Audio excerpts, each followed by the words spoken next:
Peter had just finished fishing. He's a fisherman. This is what he does, right? And so Jesus meets him and notices that they hadn't caught anything for the entire time. And so Jesus says to him, why don't you go out a little bit deeper?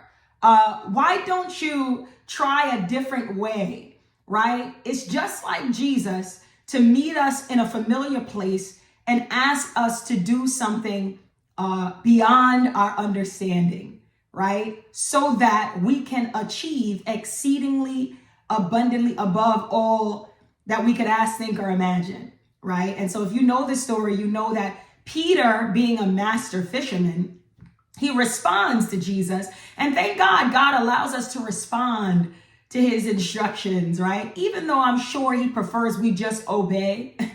Peter had a question, or Peter had a statement. Peter said, we've been toiling all night. We've been doing this, God. Jesus, we've been doing this all night. I know what I'm doing. You know, I have the skill set to do this. I have the mental capacity to do this. This is what I do. But verse 5 says something so powerful to me. And that's what I want to lift up to you guys today. Pardon my voice. I lost my voice and I'm just now getting it back. So heads up. That's why I don't sound quite the same as I do in the other videos. So in verse 5, Peter says to Jesus in response, even though, he just finished telling him, listen, I've been doing this all night. He says, but at your word, I will let down my net.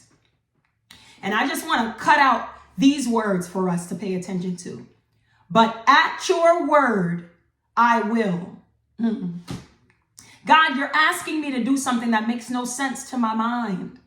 You're asking me to step out of my own human understanding to do something that I can't explain why I'm doing it to other people.